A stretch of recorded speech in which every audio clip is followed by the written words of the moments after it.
I have a message for the people of Lebanon. Israel's war is not with you. It's with Hezbollah. For too long, Hezbollah has been using you as human shields. It placed rockets in your living rooms. It's the omnipresent, the evergreen Hasbara talking point, human shields. It's not that we want to bomb your civilization. I mean, he's saying this amidst one of his officials going on television saying we're going to annihilate Lebanon. And then when the host pressures him on his words, on his choice of words to use the word annihilate, he says, "Well, I will correct myself.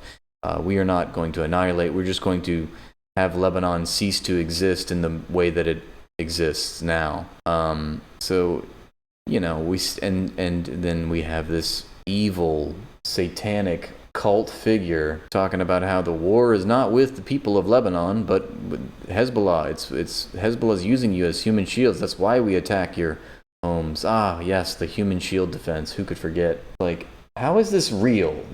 Like, everyone knows what they're doing, and nobody in power can stop it. And missiles in your garage. See, the missiles in the garage. Hezbollah's using you as human shields and putting missiles in your garage. You can't make this shit up. Rockets and missiles are aimed directly at our cities, directly at our citizens. To defend our people against Hezbollah strikes, we must take out those weapons. Now, translation, we must bomb your homes. So Netanyahu's getting in front of the cameras and talking to the people of Lebanon saying, we are not here to hurt you. We just need to bomb your homes. This morning, the IDF has warned you to get out of harm's way. I urge you, take this warning seriously. Classic Israeli message to the people in the region. Just flee. It's not safe where you are. Well, where should we go? Just leave. I don't know. Just get the fuck out, okay? Don't let Hezbollah endanger your lives and the lives of your loved ones. Don't let Hezbollah endanger Lebanon. Whenever he says Hezbollah, what he means is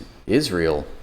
Please, get out of harm's way now. Once our operation is finished, you can come back safely to your homes. But harm's way is literally everywhere. So how are you going to get out of harm's way?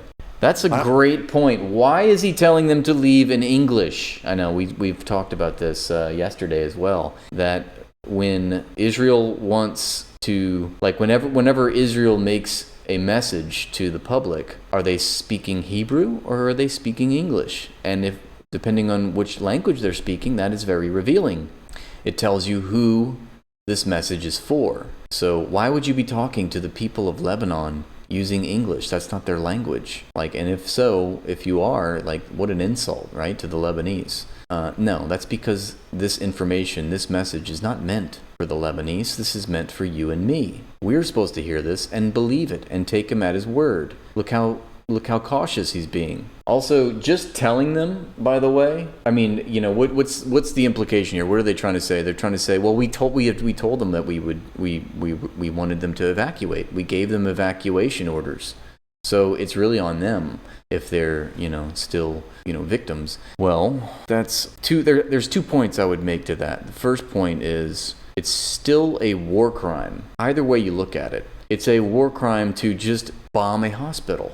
It's a war crime to bomb civilian infrastructure indiscriminately. There's the principle of distinction and there's the principle of proportion, which are principles for wartime that every country must follow, like it or not.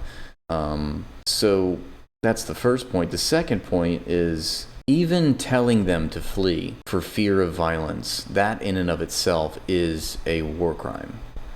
You cannot have a population flee for fear of violence. That's part of the crime of aggression.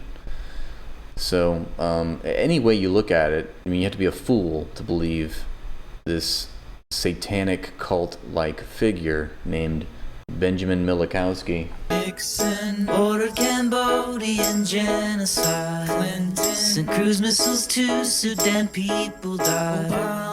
Obama gave the orders to do drone strikes.